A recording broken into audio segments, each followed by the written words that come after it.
दोस्तों नमस्कार। दोस्तों बिहार में नीतीश कुमार ने राज्यसभा के लिए नॉमिनेशन फाइल कर दिया है और इस नॉमिनेशन के फाइल करते ही अब यह पक्का हो गया कि नीतीश कुमार मुख्यमंत्री पद से इस्तीफा देंगे। जब मुख्यमंत्री इस्तीफा देता है तो पूरी कैबिनेट भंग हो जाती है और फिर से मुख्यमंत्री की शपथ के साथ साथ उसकी कैबिनेट को दोबारा से गठन किया जाता है।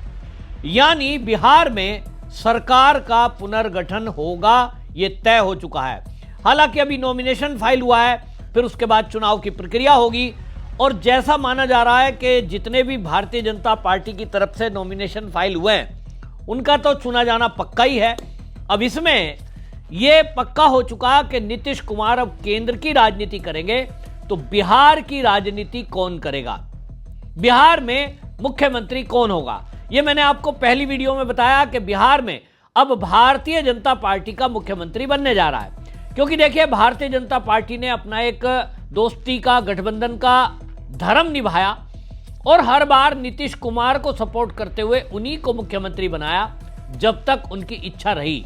अब हाल के दिनों में जिस तरह से तबीयत को लेकर खबरें आ रही थी, विधानसभा चुनाव जो हुआ था बिहार का, उसके पहले भी ये कयास लगाए जा रहे थे कि जो नीतीश कुमार हैं उनकी जो कई बार उनसे जो हरकतें उनके देखकर मीडिया में चर्चा होती थी कि उनकी दिमागी स्थिति उस तरह की नहीं रही है जैसा कभी रहती थी, क्योंकि उम्र का पड़ाव है, 75 पार कर चुके हैं और कहीं ना कहीं सक्रिय पॉलिटिक्स में अब वो पार्टी चलाने के लिए भी नहीं रहे हैं। लल्लन सिंह पीछे से सपोर्ट कर रहे थे, सारे फैसले लल्लन सिंह ले रहे थे, तो एक सवाल उठ रहा था पार्टी की कमान को संभालने वाला भी एक लीडर ऐसा चाहिए जो युवा हो, तेज तर्रार हो। इसी में नाम निकलकर आया निशांत कुमार का। निशांत कुमार नीतीश कुमार के बेटे, इसके अलावा जो उनका जीवन है वो इंजीनियर है और नीतीश कुमार जैसा शुरुआती राजनीति के समय में रहे थे उसी तरह की सादगी उनके जीवन में है। पिछले दिनों हमने देखा कि वो मथुरा में घूमने आए थे, कृष्ण जी के दर्शन करने मंदिर में, तो सामान्य एक रिक्शा में बैठे हुए, सोचिए जिसका पिता जो है 30 साल से लगभग राजनीति में हो, कई बार मुख्यमंत्री रह लिया हो, उसका बेटा इतना साधारण कि पैर में हवाई चप्पल, साधारण सा कुर्ता, कोई बड़ी गाड़ी नहीं, और वो रिक्शे में मथुरा की गलियों में घूम रहे हैं। ये जो सादगी है, इसी के कारण निशांत कुमार एक्टिव पॉलिटिक्स में नहीं आए। लेकिन अब जो जेडीयू के नेता हैं उनका एक धड़े का मानना यह है कि एक तो जातिगत समीकरण और दूसरा पार्टी को चलाने के लिए एक ऐसा नाम जिस पर कोई विवाद ना हो। जैसा हम कांग्रेस में देख रहे हैं कि राहुल गांधी एक फेल लीडर है, सोनिया गांधी कोई कमाल नहीं कर पा रही, प्रियंका गांधी वाड्रा कोई कमाल नहीं कर पा रही, लेकिन उसके बावजूद भी गांधी नाम के पीछे लगा है तो वहां पूरे फैसले वही लेते हैं। जेडीयू में भी ये मानना है एक धड़े का कि निशांत कुमार क्योंकि ईमानदार है, उनकी तुलना गांधी परिवार से नहीं कर रहा हूं, वो उससे कई गुना बेटर है।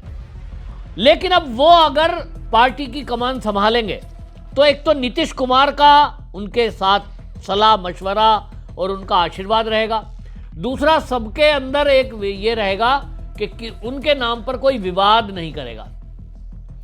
अब ये सब देखते हुए पार्टी की कमान संभालेंगे, साथ ही खबर यह है कि उप मुख्यमंत्री के तौर पर उनको बनाया जा सकता है साथ में, तो उप मुख्यमंत्री प्लस पार्टी की कमान निशांत कुमार संभालेंगे।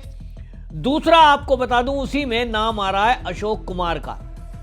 ये दलित पासी हैं अशोक कुमार, और ये जो है डिप्टी सीएम बनाए जा सकते हैं। सुनील कुमार दूसरा बिहार के पूर्व आईपीएस हैं और इनको प्रशासनिक अनुभव है, तो इनको भी डिप्टी सीएम बनाया जा सकता है। और ये भी हो सकता है कि गृह मंत्रालय भी इन्हीं को दे दिया जाए, क्योंकि उत्तर जो बिहार की पुलिस है उसमें अभी भारी बदलाव करने की आवश्यकता है। तो जो समझा जा रहा है ये फैसला जेडीयू का अंदर का है, लेकिन बात रही मुख्यमंत्री की, तो मुख्यमंत्री के तौर पर आपको मैं बता दूं, जो अभी तक के सोर्सेज हैं उन सबको देखने सुनने के बाद और बिहार के वरिष्ठ पत्रकारों से मेरी जो बातचीत हुई है उसके आधार पर यह कहा जा रहा है कि सबसे ज्यादा प्रबल जो दावेदारी है, संभावना है, वो सम्राट चौधरी की है। सम्राट चौधरी को आप देखिए कि सम्राट चौधरी को आगे लीडरशिप बीजेपी लेके आई। हालांकि वो दूसरी पार्टी से आए हैं, वो बात अलग है, लेकिन ऐसे अनेक उदाहरण भारतीय जनता पार्टी ने किए हैं। जैसे कि आप हेमंत बिस्व शर्मा को देखिए, असम के अंदर जिस तरह से वो शासन चला रहे हैं, भारतीय जनता पार्टी के कई मुख्यमंत्री उनके सामने फेल हैं, किस तरह का उन्होंने काम किया है। और इसी तरह सम्राट चौधरी को आगे लेके आए तो धीरे धीरे सम्राट चौधरी ने बिहार की पॉलिटिक्स में जिस तरह से सबको साथ लेकर वो चले, उनके अंदर ये भी एक गुण है कि वो बीजेपी में शामिल हुए, लेकिन उसके अलावा जो जेडीयू है उनके साथ भी, और खासतौर पर नीतीश कुमार के भी संबंध उनसे बहुत अच्छे हैं। फिर अब के बाद टर्म में उनको गृह मंत्रालय देना, डिप्टी सीएम कंटिन्यू करना, ये बता रहा था कि भारतीय जनता पार्टी के शीर्ष नेताओं ने कम ये तय कर रखा है कि सम्राट चौधरी को ही आगे बढ़ाना है। और इसीलिए ये माना जा रहा है कि सम्राट चौधरी प्रबल दावेदार है। उन्होंने अब की बार जैसे ही गृह मंत्रालय और डिप्टी सीएम बने, बुलडोजर एक्शन किया, बिहार में बहुत सारे काम किए हैं और उन्होंने शासन प्रशासन पर पकड़ भी बनाई है। तो सबसे ज़्यादा संभावना इनकी जताई जा रही है। लेकिन मीडिया में कुछ चर्चाएं चलती हैं, और जैसा कि भारतीय जनता पार्टी के बारे में कहा जाता है कि कभी भी चौंकाने के लिए जानी जाती है। दूसरा नाम नित्यानंद राय का है। नित्यानंद राय के नाम के आगे राय लिख रहा है, उस पर आप मत जाइए, ये यादव हैं, और यादव कम्युनिटी होने के कारण आपको ये भी बताऊं कि इनको कई राज्यों की जिम्मेदारी दी गई, गृह राज्य मंत्री हैं। गृह राज्य मंत्री केंद्र में होने के कारण अमित शाह की टीम का हिस्सा है, अमित शाह के साथ काम किया है, तो अमित शाह का एक भरोसा है नित्यानंद राय पर। नित्यानंद राय यादव कम्युनिटी को देखते हुए जिस तरह से बिहार है, तो बिहार में उन्होंने चुनाव के दौरान भी अब की बार जिस तरह से आप सोचिए 202 सीटें आई हैं, इसमें जो सुपड़ा साफ हुआ है आरजेडी का, इस आरजेडी के सुपड़े साफ करने में, यादव वोट बीजेपी की तरफ या एनडीए की तरफ मोल्ड करने में इनका बहुत बड़ा रोल है। और इसलिए मुझे व्यक्तिगत रूप से लगता है, भारतीय जनता पार्टी के सोर्स की बात करें, हालातों को देखते हुए बात करें, तो सम्राट चौधरी ही वो चेहरा है। लेकिन मुझे लगता है कि नित्यानंद राय, क्योंकि उस तरह से शासन प्रशासन पर पकड़ और पढ़े लिखे हैं, केवल एक पॉइंट नेगेटिव यही सम्राट चौधरी के साथ है कि उनकी योग्यता जो है पढ़ाई यानी कि वो उतनी नहीं है। तो नित्यानंद राय अगले मुख्यमंत्री हो सकते हैं, ऐसा मुझे लगता है। ज़्यादातर लोगों का कहना है सम्राट चौधरी होंगे, क्योंकि ये ओबीसी कम्युनिटी से हैं, कुशवाहा हैं, पार्टी ने उनके ऊपर भरोसा किया है, पार्टी ने लगातार 2 टर्म उनको डिप्टी सीएम बनाया है। और यदि किसी व्यक्ति को डिप्टी सीएम बना रहे हैं आप, तो इसका मतलब कोई ना कोई तो बात है। गृह मंत्रालय को लेकर काफ़ी चर्चाएं रही है नीतीश कुमार के कारण में, लेकिन इस बार भारतीय जनता पार्टी ने नीतीश कुमार को इस बात के लिए तैयार किया, जिसमें काफ़ी जद्दोजहद हुई कि गृह मंत्रालय भारतीय जनता पार्टी लेगी, और अपने डिप्टी सीएम सम्राट चौधरी को उन्होंने वो गृह मंत्रालय दिया। इसका मतलब कहीं ना कहीं अमित शाह और मोदी जी ये देखना चाहते थे कि सम्राट चौधरी गृह मंत्री बनकर कैसा काम करता है। तो जातिगत समीकरण भी साधा जाएगा सम्राट चौधरी के बनने से।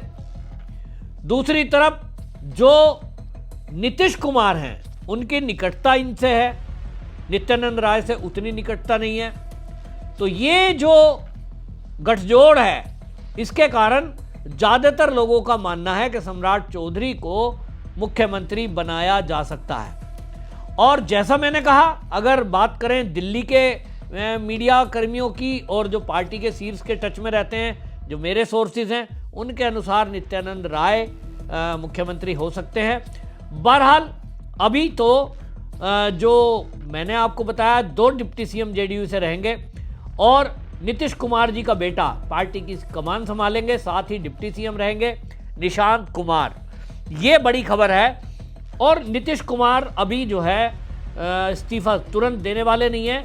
ये 16 मार्च के लगभग या 16 मार्च के बाद कहूँ, ये 16 मार्च के आसपास होगा, क्योंकि तब तक जो है ये प्रक्रिया चलने वाली है। और इस बीच में जो पार्टी के कुछ कार्यकर्ता आपने देखे कि विरोध कर रहे हैं, कुछ कर रहे हैं, वो सब चीज़ें दिखाई दे रही थी।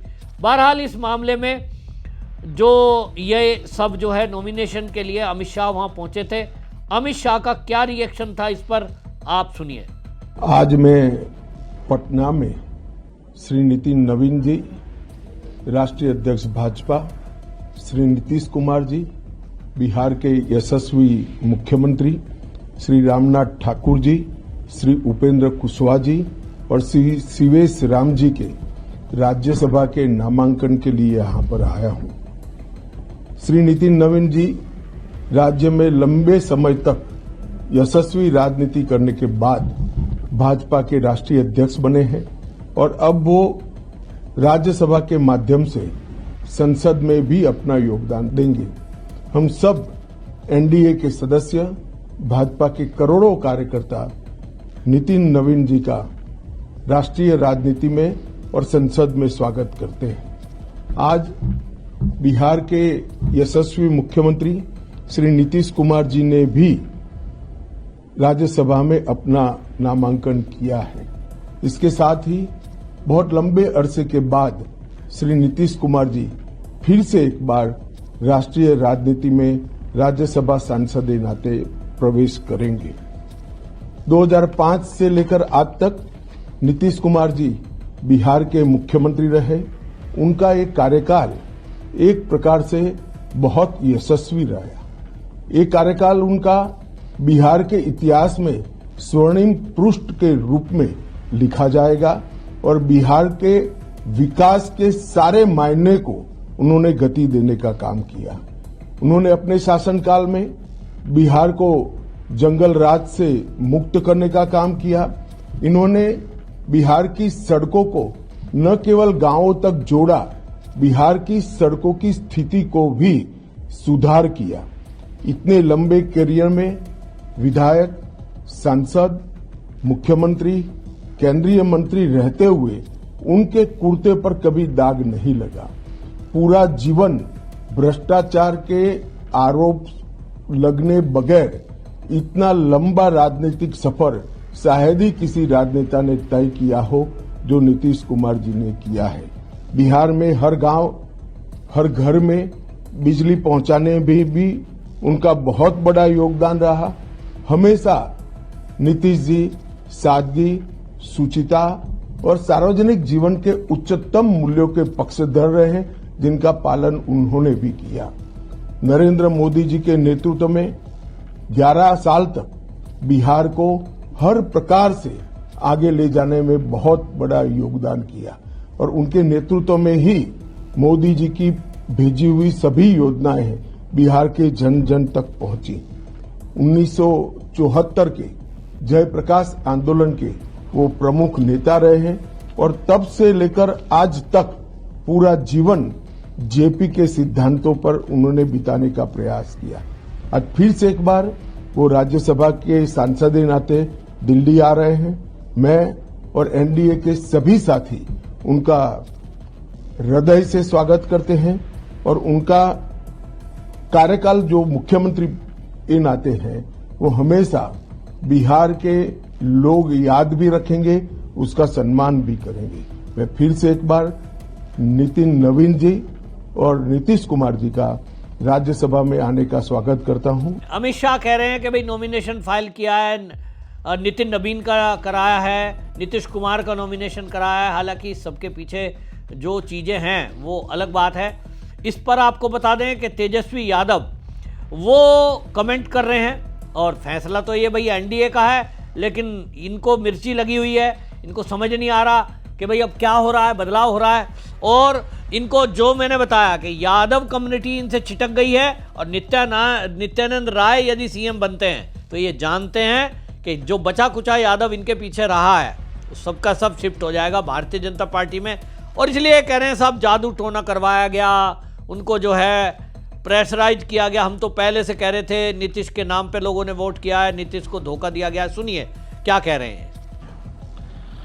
देखिए, सब लोग जानते हैं कि बिहार का चुनाव जो है एनडीए ने ये नारा दिया था कि 2025 से 30 फिर से नीतीश।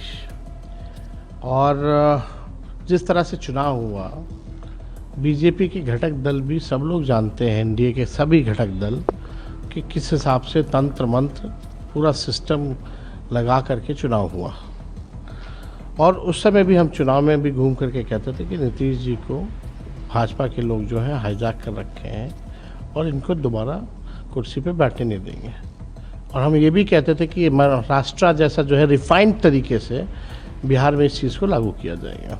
और हमने कई बार भी कहा कि 6 महीने से ज़्यादा इनको कुर्सी पे नहीं बैठने देंगे। भाजपा जिसके साथ भी रही है उसको बर्बाद करने का काम किया है। और भाजपा तो आप जान रहे हैं कि ओबीसी, दलित, आदिवासी विरोधी पार्टी है। वो नहीं चाहते हैं कि भाई बिहार में ऐसा नेता रहे जो ओबीसी और SC ST की बात करता रहे। वो लोग तो चाहते हैं कोई ऐसा मुख्यमंत्री हो जो रबर स्टैम्प जो है वो मुख्यमंत्री बने। और ये जो सत्ता परिवर्तन जो हो रहा है ये जन भावनाओं के खिलाफ है। यानी जनता में जो है नाराज़गी है, लोग जो है बीजेपी के असली चाल चरित्र को जान रहे हैं। हम नीतीश जी के साथ भी काम किए हैं पहले भी, लेकिन ज़्यादातर विपक्ष में हम रहे हैं। आप देखिएगा जब 28 जनवरी 2024 में वो छोड़ के गए थे, जब उनके पास कोई रीज़न भी नहीं था छोड़ने का, तब भी हमने कहा था कि भाई बीजेपी जो है अब इनको समाप्त करेगी। आपको दुख है? तो हमारी पूरी सहानुभूति है उनके प्रति, और जो भी उन्होंने बिहार की सेवा की उसके लिए हम जो है उनको धन्यवाद भी देना चाहते हैं। तेजस्वी यादव बौखला रहा है और वो कह रहा है कि रबड़ स्टैंप को बनाया जाएगा, ऐसा है। भाई ऐसा कुछ नहीं है। मैं आपको बता रहा हूं, मुख्यमंत्री वो बनेगा जो खुद के फैसले लेगा बिहार के बारे में, और कानून की स्थिति, लॉ एंड ऑर्डर की सिचुएशन, वो सबसे पहले जरूरी है।